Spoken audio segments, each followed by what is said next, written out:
Welcome to Gene and Mike do the New York Times crossword. Hi, I'm Jean. And I'm Mike. And today we are doing the crossword for Tuesday, May 7th, 2024. So, did you do the crossword? I did. And did you find it to be a terrific Tuesday? It was good. I thought it was a good puzzle. Yes. I liked it a lot. I liked the theme. Yeah, it was funny. It was. It was really quite cute. Uh-huh. Why don't we lead off with the funny bits? Okay. Well, there were 4 themed clues, the answers of which did not seem to have anything in common, but when you got to the revealer, it was like a little joke. So the first one was 16 across, which was door-to-door salesman in a classic Arthur Miller play, and that was Willie Loman. And then we had 23 across, whom a Salvation Army volunteer might dress as, and that was Santa Claus. And then we had Victor Hugo character who works at Notre Dame, and that was Quasimodo. And then finally, novelist, 47 across, novelist who conditioned dogs to salivate, and that was Ivan Pavlov. I did not know his first name was Ivan. I just remembered Pavlov's dog. I figured it was going to be Vladimir, but okay. No, it was only 4 letters. Anyway, so those were the themed clues. And then finally, the revealer was 57 across. Sounds familiar or performs an action associated with the themed clues. And that was rings a bell. And they are all bell ringers. Of a sort. Willie Loman rang a doorbell. Santa Claus, Salvation Army worker, rings a bell at the kettle every Christmas for money. Quasimodo rang the bells of Notre Dame, and Ivan Pavlov got his dogs to salivate by ringing a bell. So, anyway, very, very clever. Yep. Short, sweet. Yep. It was just a perfect Tuesday, I think. I got through it pretty quickly, actually a little faster than Mondays, But anyway, yeah, very enjoyable. And this was by Justin Werfel. Yes. Nice job, Justin. The famous Justin Werfel. And I say that somewhat tongue-in-cheek because the name does not ring a, if you'll pardon the expression, bell. No. And let's see. That is possibly because this is Justin Werfel's debut crossword. Wow. I just had a hunch. Yeah, nice job for your first one. That's terrific. And he nails a Tuesday. Yeah, I thought there were a number of really great clues here. Actually, I sort of started, let's see, where was I having trouble? 38 down. Greeted someone from a distance. I started off with waved on, then waved at, and eventually got to the correct answer of waved high. That's right. Which I needed because 59 across was Nicolas Cage's co-star in Moonstruck, and that was Cher. That's correct. And she won an Oscar for that. Right. And then right beneath that we had oleaginous, which is oily. Right. I was like, is it oozy? It's something that sort of had that kind of texture. Yeah. Let's see. When we, speaking of Willie Loman, so I knew the answer was Willie Loman, and then I had to figure out how to spell Willie. Oh, yeah, me too. I thought it was IE at the end. Yeah, you know the movie Free Willy? Yes.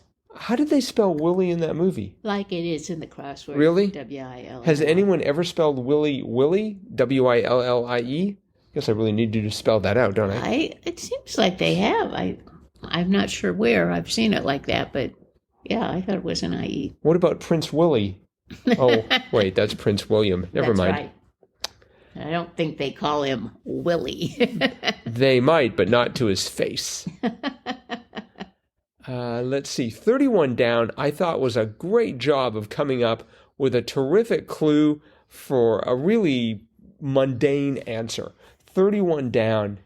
Words between rose and rose and rose. And the answer is Izza. That's right. I mean, it took that simple little, 2-word phrase, but then it made it into into an Easter egg hunt. Yep. It's just like, it's just like, ooh, a mystery within a crossword. So I sort of appreciated that. Yeah, that was great. I surprised myself by knowing 36 down, that being specialties in the Kalamata region. I could remember Kalamata olives. That's great. I don't know why, but I could, and it's rare that I can recall a food, but I was able to do it in that case. Very good. Very good. 40 across, I thought was a little rich. Company that is engaged in trademark battles over the letter I. And there's sort of this little, you can just sort of sense the snideness there. Oh, look, they're fighting over an I. And the answer was Apple. Oh, yes. I would like to point out that the the New York Times is battling over AI. So that's just one more letter. I mean, they're battling with ChatGPT, right? Because they claim that they've got all sorts of copyright infringement going on. Right. So Apple might battle over an I, but the New York Times is battling over AI. I did not know that. Yes, it is. It is a big case. I liked the clue for 9 down. Remember this? And it was the Alamo. Yes, that was Remember surprising. the Alamo. We've had a clue sort of like that, where there was 2 words and the second was an exclamation point, and it totally led at least me down the wrong path. This is another example of it, because it's just like, okay, what should I remember? I forgot. 42 down I thought was interesting.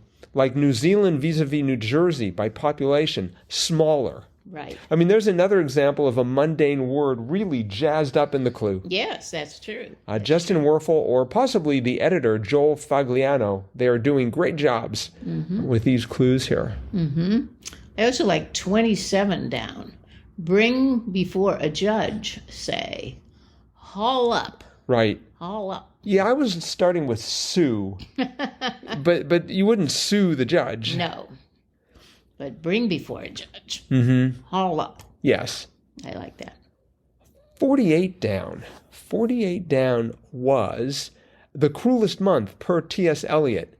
And I wanted to figure out why it was the cruelest month, so I went to look at the poem. That poem is huge. Yes. It just goes like on and on. It's just like, whatever happened to like the limerick-sized poem? It's like apparently T.S. Eliot did not get the memo. Hey, you want to sell a lot of poems? Keep them short. Because it's just like I kept scrolling and scrolling. It's just like, will this poem... I wasn't actually reading. Oh, so you don't know why April is the cruelest month? It had something to do with flowers and rain. Uh-oh. They seem to address it in the first stanza of what appear to be 56 of them. So I do plan to go back and read it because... Well, that's good. I mean, it's T.S. Eliot. Didn't he also do the cats? Yes, he did. Okay. I think he should have stuck with the felines. Leave weather to itself. 39 down. 39 down was material for checkered pajamas, flannel. That's right. You know, I can just look at the word flannel and I feel warmer. That's how powerful flannel is. Yes. Yes. Good thing It sort of does give you a warm, fuzzy feeling, doesn't it? Although it won't burst into flames because it's not flammable. That's right. Sorry. It better not be. We should edit that out. We had 26 across, and that was Singer Kit, Eartha. Eartha Kitt. We've had Eartha a lot. Oh, yes. Yeah, she's pretty popular. She does Santa Baby. That's right. And I thought it was interesting because right above Eartha was 23 across, as you already mentioned, whom a Salvation Army volunteer might dress as Santa Claus. That's right. So we had Santa Claus and we had Santa Baby. I'd also like to point out that pretty close to where we were dealing with the cruelest month, April, per T.S. Eliot, we also had 56 across, poet St. Vincent Millay, Edna. That's right. So that's sort of like poetry corner there. I guess, yes. Too bad Edna St. Vincent Millay, that's great. Yeah. Too bad they couldn't have worked in another poet.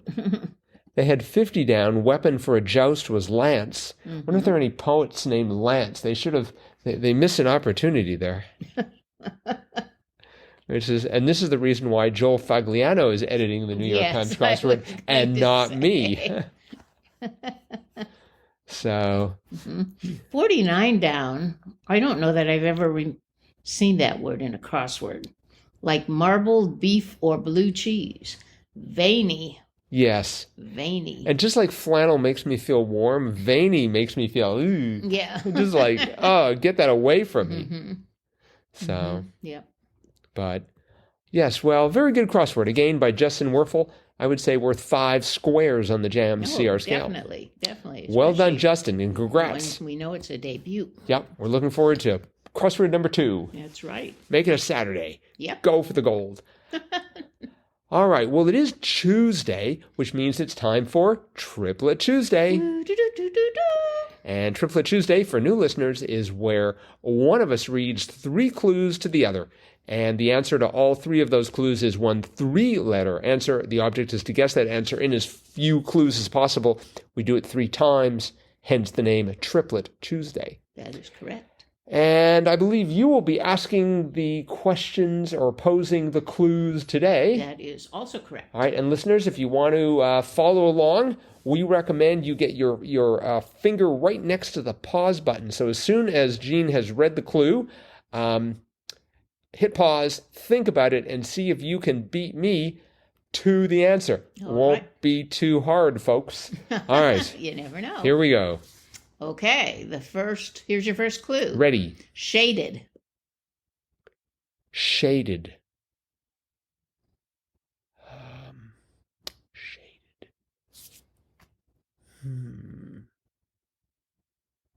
Hid. That is correct. Whoa. That was very good. Thank you. I was going for, at first I was thinking of hue. And then, I don't know, I thought shaded was just sort of a little bit like hid. Like hid. I thought it was a little like the answer. Okay. Or maybe a lot like the answer, since that was the answer. I don't know where I pulled that out of, but I don't think I'm going to be able to do it again. I can tell you that for sure. Okay. Well, the second clue wasn't a seeker. Or hide and go seek. Oh, okay. And then the third one, placed so as not to be seen or not to be found.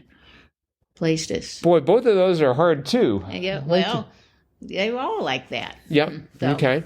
Okay, well, you are doing well so far. Whew. Hope you're doing well as well, listeners. Okay, here's the second one. First clue. Awesome informally. Rad. What? Rad. Rad, no. That is incorrect. Groovy. Fab. That's right. And the last one was the blank 4, the Beatles. The Fab. Oh, and it actually had the Beatles in it? Yeah. Okay. Yeah, that was. But. In parentheses. Well, because I said rad, so I sort of had that ass sound already loaded in. So I was sort of wandering away from words that have a in the center of them. So. Yep. Okay. Okay. Here is your last one. So I've done the first and 1, the second and 2. This should take me 3. You think? Yeah, I think. Prada product. Prada product. Prada. They make like purses and things and merces. Bag. That's right. Woohoo. I didn't think you would know what Prada made. Well, I had a... So for my birthday or Christmas coming up. You want a bag. Now that I know you know what Prada makes. Well, for some reason, I also had a vision of shoes. Yes, they make shoes. They also make shoes? They're designed for... I see, okay. Yep. The second one was snare. Bag, snare. Oh, see, I probably would have gone for nab. Oh. Since I've got bag loaded up now, I'm looking at words that have as in the middle. Okay. I might have gone for fab, too. The last one was a groceries holder. So. Okay. Well, anyway, I would have gone for cart. You are really... Well, cart isn't... I know. That's how badly I was going to perform. So you did very well. All right. Well, thank you very much. Listeners, we hope you did well, too. Let us know. crosswordpodcast@icloud.com.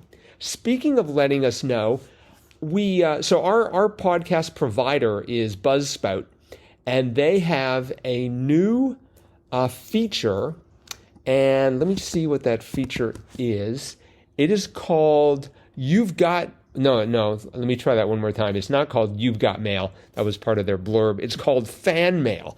And supposedly now, if you go to see our podcast, you might have to do this on Buzzsprout itself. I'm not sure if you go to another podcast viewer if you're going to be able to see it. But there should be a link that says Fan Mail. And if you click on it, you can then text us whatever you think about the show. So not only can you send us email, crosswordpodcast@icloud.com, you can also reach us via fan mail. And so check it out. Send us some fan mail. And I don't think we can respond back. As far as I can tell, it's sort of a one-way system. So if you want to harangue us, this might be the best way to do it. But we could report. We could report answers if you need answers. We'll report answers, and if it's really haranguing, we'll report it to the FBI. No, just kidding, just kidding. But that is it for today then. So thanks, everyone, for listening. We do hope you're enjoying these podcasts. Let us know, crosswordpodcast@icloud.com or via fan mail. And we'll see all of you again tomorrow. Bye-bye.